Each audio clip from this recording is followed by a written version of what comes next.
You know how every travel channel keeps repeating the same names: Paris, Rome, Santorini, Bali. It's like a playlist on loop. Beautiful, yes. But familiar. Crowded. Expensive, and then there's Albania, a country that barely shows up on top travel blogs. A country I honestly knew very little about. I'd heard vague things, something about bunkers, something about communism, and maybe a coastline.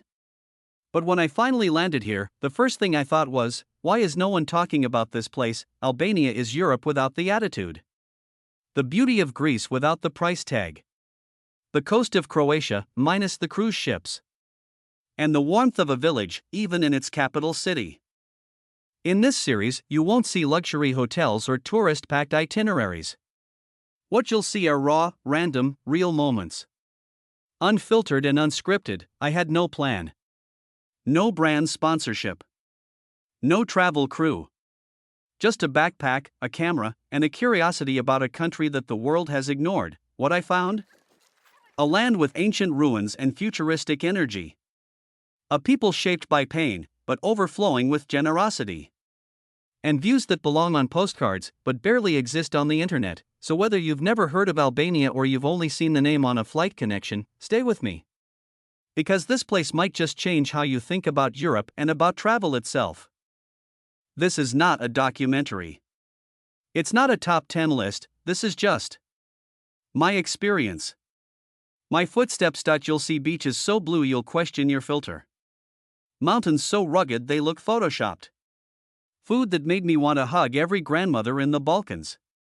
And random, beautiful conversations that reminded me, sometimes the best stories are the ones we don't plan for. This is Albania, and in a world of places trying to be seen, this one quietly just exists. Strong, mysterious, and somehow still untouched. Let's begin. When people think of capital cities, they imagine skyscrapers, chaos, and concrete. But Tirana? Tirana surprised me. It doesn't feel like a capital city trying to prove anything. It feels like a place trying to breathe, and surprisingly, letting you breathe with it. I stepped out of the airport with zero expectations. No hotel booking. No itinerary. Just a general idea that I wanted to see the heart of Albania. What I found was color literally everywhere. Apartment buildings painted like pop art, random sculptures and roundabouts, and murals that feel like they belong in Berlin or Brooklyn, and the people, wow. Tirana wakes up slowly, like it's not in a hurry to impress anyone. The locals sip their coffee slowly, 3 or 4 times a day. Cafes are packed at all hours, and the vibe? Relaxed. Almost too relaxed for a capital city. And yet, it works. I wandered into Skanderbeg Square, the city's central plaza, named after a national hero. It's massive, open, and strangely minimalist. Around it, a mosque, a clock tower, the National History Museum with its iconic mosaic. There's a strange beauty in its simplicity. It doesn't try to overwhelm you. Then there are the bunkers, weird, gray reminders of the country's paranoid past. One moment you're sipping espresso, the next you're climbing into a Cold War-era fallout shelter turned museum. It's jarring. But it tells you everything about Albania's past and how it's trying to shape its future. Tirana is full of contradictions. It's young, but it's old. It's broken in places, but full of energy. There's construction happening everywhere, like the city is rebuilding itself in front of your eyes. Some parts look like the Balkans. Some parts feel like southern Italy. But in the end, Tirana doesn't really copy anyone. It's just itself. I spent my first full day walking, eating, sitting in parks, talking to strangers who didn't speak much English, but still wanted to know where I came from and what I thought of their home. I told them the truth. I was confused, but also kind of in love with this city. This wasn't the trip I expected. But it was the one I needed. Tirana didn't shout. It didn't try to entertain me. It just opened itself up, little by little, until I was no longer a tourist. Just a person. Moving through it. If Tirana gave me color and culture, the coast gave me peace. Real, raw, soul-refreshing peace. When I first Googled Albanian Riviera, I thought it was a mistake. These beaches, white sand, turquoise waters, olive groves hugging cliffsides, look like postcards from the Greek islands. But the tag said Ksamil, Himare, Durmi. Places I'd never even heard of. So I went. Packed a swimsuit, boarded a furgon, that's the Albanian word for minibus, and headed south, my first stop, Ksamil. A village with beaches that looked too beautiful to be real. The water was so clear, you could see tiny fish swimming around your ankles. Beach bars played slow Balkan pop. Locals laid under umbrellas drinking espresso instead of beer. Kids jumped off wooden piers into the bluest sea I've ever seen. I stayed in a guesthouse run by a family who spoke no English but cooked like angels. Grilled sea bass, roasted peppers, and homemade rakia, all for less than €10. It felt like cheating. Then there was Himare. A bit wilder, a bit more local. Pebble beaches instead of sand. But a vibe I loved. Fewer tourists. More stone houses. More silence. I watched a fisherman clean his net at dawn, and it was more meditative than any yoga retreat. The thing about the Albanian Riviera is that it doesn't feel commercial yet. No mega resorts. No overpriced cocktails. No jet ski ads screaming at you from the beach. It's raw. Gentle. Honest. I spent my days swimming, reading, filming waves. Sometimes I'd hike along cliffs, stumble on hidden coves, or sit under olive trees doing absolutely nothing. And for the first time in a long time, that felt like everything. If you're used to Instagram beaches, you might think Albania looks too quiet. Too basic. But that's the magic. It reminds you that nature doesn't need filters. That silence is underrated. And that sometimes, the best beach is the one with no signs, no lifeguards, no Wi-Fi. Tucked between mountains in southern Albania lies a city made of stone. Gjirokastër, even the name sounds like something from a fantasy novel. When I arrived, it felt like I had walked into a living museum. Every street is cobbled. Every rooftop shimmers with old gray tiles. The houses? They lean inward, watching you like wise old storytellers. This is a UNESCO World Heritage Site, but unlike most tourist cities, Gjirokastër hasn't lost its soul. There are no big signs. No ticket booths forcing you through history. You just walk, and the past walks with you. The first thing I did was climb up to the castle. It sits like a crown above the town. From up there, the whole valley opens up, mountains roll in the distance, red rooftops scatter below, and the breeze smells like pine and dust. The fortress has stood here since the 12th century. You feel it in the stone, in the silence. Inside, there's an old prison, a weapons museum, even a crashed American spy plane from the Cold War. Yes, a real one. Gjirokastër doesn't hide its weirdness. It displays it, quietly and proudly, down in the bazaar. Life moves slowly. Old men play chess under fig trees. Women sell hand-woven carpets and homemade fig jam. The air smells of roasted lamb and wood smoke. I met a shopkeeper named Luan who invited me in for tea. He had 3 teeth, a heart of gold, and stories that bounced between Ottoman times and communist prisons. I didn't understand half of it, but I understood him. The magic of Gjirokastër isn't in its attractions. It's in the feeling. That old Balkan blend of melancholy and beauty. That sense that people have seen too much and survived anyway. That pride in simplicity. I didn't shoot much video here. It didn't feel right. Some places ask you to capture them.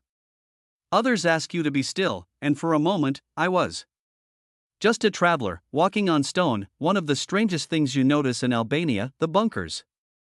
They're everywhere. In city parks. On mountaintops. In front yards. On beaches. Imagine a country with more than 170,000 of them. That's one for every 11 people. These little domes of concrete were built during the communist regime of Enver Hoxha. He ruled Albania with paranoia, cutting off the country from the rest of the world for nearly 40 years. He believed an invasion was always coming, so he turned the entire country into a fortress. Most bunkers are abandoned now. Moss-covered and forgotten. But they're part of the landscape, like rocks or trees. Some kids use them as playhouses. Farmers keep tools inside. Artists have turned them into galleries. A few even became cafes or Airbnb rooms. In Tirana, I visited Bunkart, a massive underground shelter turned museum. It's eerie. Room after room of propaganda posters, gas masks, surveillance devices. Walking through it feels like walking through a national nightmare. The fear. The silence. The control, and yet, the people here don't avoid talking about it. They live with it. Laugh about it. Even make art out of it. That's what struck me most. They carry their history, even the painful parts, without pretending. I interviewed a university student who said, "We have bunkers in our DNA. They remind us not to close ourselves off again." That stuck with me. Most countries try to erase their wounds. Albania lets you see them. They don't offer easy narratives. No glossy museums. Just concrete domes, still standing, asking questions. Let's talk food. Because if Albania has a secret weapon, it's what ends up on your plate. Most people hear Balkan food and think meat heavy, bread heavy, maybe a bit greasy. But Albania? It surprised me. Every bite felt homemade, because it often was. In family-owned kitchens, from recipes that hadn't changed in decades, yes, you'll find Burek, the famous flaky pastry filled with cheese, spinach, or meat. And yes, there's baklava, sweet and sticky. But Albanian cuisine goes far beyond those classics. In the mountains, I ate tave kosi, a dish of lamb baked in yogurt that sounds weird but tastes like comfort. Along the coast, mussels fresh from Lake Butrint, drizzled with lemon and olive oil. In the villages, fresh bread with fig jam and sheep's cheese. And in almost every town, little spiced meatballs grilled to perfection. What stood out wasn't just the food itself, it was the care. The pride. I stayed at guest houses where the host would pull tomatoes from the garden, cook eggs from her own chickens, and pour olive oil pressed down the road. Meals here aren't rushed. You sit. You talk. You eat slowly. Coffee lasts an hour. Lunch can last 2. I was once invited into a stranger's home just because I looked hungry and left 2 hours later, full of soup, stories, and their homemade raki. There's something old-fashioned about it, in the best way. No apps. No waitlists, no Instagrammable plating. Just real food, cooked by real people. Sometimes, the best roads are not roads at all. Sometimes, they're hiking trails between two mountain villages, with no signal, no cars, just sky and stone. The Valbona Theth hike is not just a trek. It's a passage, through beauty, through silence, through some of the most unspoiled nature in Europe. To get there, I took a ferry across Lake Komen. That ride alone felt like a dream. Narrow canyons, emerald water, goats climbing cliff faces, and a breeze that made you forget time. Then came Valbona, a sleepy village nestled in the Albanian Alps, surrounded by peaks that look hand-painted. I stayed in a wooden guesthouse where the host gave me warm bread, homemade honey. And a warning: start early. The mountain has its own clock. The next morning, I began. The trail rises quickly, winding through forests, past waterfalls and alpine meadows. The silence is thick, broken only by cowbells or the crunch of boots on rock. Every turn reveals something more stunning. Every uphill step feels like it's taking you further away from noise and closer to something sacred. It's not an easy hike. 17 kilometers. 1,000 meters elevation gain. But every bead of sweat was rewarded. At the top, a panoramic view of both valleys, clouds drifting below your feet, and that overwhelming feeling that you're exactly where you're meant to be. On the descent, the trail narrows. Birds dart through branches. You cross creeks, hop stones, and smell pine and earth in every breath. And then, after hours of solitude, you see the rooftops of Theth. Theth is a village frozen in time. Wooden houses with slate roofs. A tiny stone church. Cows walking freely. People who live with nature, not against it. I arrived dusty, tired, and completely at peace. Locals offered water, bread, smiles. One man pointed to the mountains and said, "You walked that? Good. Now you are Albanian too." I laughed. But I understood what he meant. This hike, this journey, is more than a travel experience. It's a quiet challenge. A reminder that nature doesn't need Wi-Fi to speak to you. That the best way to know a place is to walk through it. Some places don't need an introduction, they just need silence. The Blue Eye, or Syri Kaltër, is one of those places. Tucked deep in southern Albania, near the road between Gjirokastër and Tirana, this natural spring is more than just a tourist stop. It's a window into the earth, literally. The water bursts up from a deep underground cave with a color so vivid, it almost looks fake. The center of the spring is a deep, electric blue, so dark it feels bottomless. Around it, the water fades into turquoise, then clear. So clear, in fact, you can see the sand and stones dancing below the surface. Scientists have measured its depth to at least 50 meters, but no one knows how deep it really goes. It's hypnotic.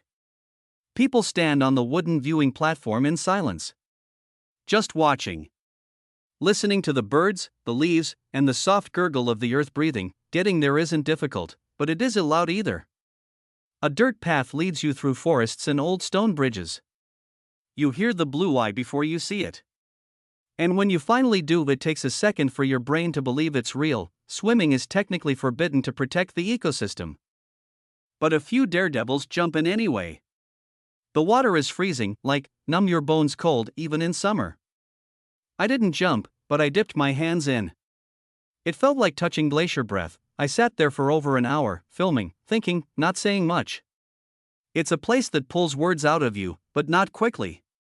You just absorb it. That's the power of nature when it's left mostly untouched. What makes the Blue Eye special isn't just the water or the view. It's the quiet. The lack of billboards. The absence of gift shops. Just trees, birds, and a hole in the earth that reminds you we still don't know everything. And maybe that's the best kind of travel. When it leaves you a little odd. A little small. But full. Berat doesn't shout. It doesn't sparkle. It glows. Tucked in central Albania, this UNESCO World Heritage town feels like a painting come to life. White Ottoman houses stacked on a hillside, their windows staring outward like curious eyes. It's called the City of 1,000 Windows, and when the evening sun hits just right, it feels like every single one is watching the sunset with you. I arrived in Berat not knowing what to expect and ended up staying longer than I planned. The town whispers stories through its stone alleys and riverbanks. Its architecture dates back centuries. But somehow, nothing feels frozen. Just timeless. The Gjirokastër Bridge spans the Osum River, connecting two halves of the city like old friends. Cross it slowly. On one side, the Orthodox quarter, quiet and humble. On the other, the Mangalam quarter, brighter and bustling. Both sides, full of charm. The Kalaja Berat's castle isn't just ruins. It's alive. People still live within its ancient walls. Kids playing football in cobbled courtyards, laundry drying in the breeze, grandmothers selling homemade jam and embroidery. I walked through its gates and felt like I'd stepped into another century, except with Wi-Fi. The views from up top? Unreal. You see the Osum River winding like a ribbon through the valley. The houses cascading down like a waterfall of white walls and red roofs. And always, those windows. What touched me most, though, was the warmth. A vendor gave me free olives just to taste. A young girl offered to guide me without asking for anything. A cafe owner taught me to say "Failmindered, thank you," and then thanked me for visiting. Berat doesn't try to impress. It just invites you to slow down. To walk its narrow lanes. To look up. To let its windows show you not just the city, but yourself. When I first landed in Albania, I didn't know what I was looking for. But by the time I left, I knew what I had found, not just a place, but a feeling. A rhythm. A kind of stillness I hadn't felt in years. Albania doesn't have the polish of Western Europe. But it has something rarer: honesty. In its landscapes. In its people. In its history, even when that history is painful. This trip reminded me why I fell in love with travel in the first place. Not to check boxes. Not to gather content. But to be surprised. To get lost. To sit in silence. To feel small in front of something vast. From the beaches of Ksamil to the bunkers of Tirana, from the peaks above Theth to the windows of Berat, this journey gave me space to think. To connect, to just exist. And the people? They gave without asking. They smiled without reason. They welcomed me not as a tourist, but as a human. That kind of kindness stays with you. I came here with a camera and a curiosity. I'm leaving with stories, with friends, with a sense of gratitude I didn't expect. If you ever feel the world is too loud, too fast, too artificial, come here. To this place between mountains and memories. Between silence and song, come to Albania. Thank you, Albania. If you like this video, don't forget to subscribe.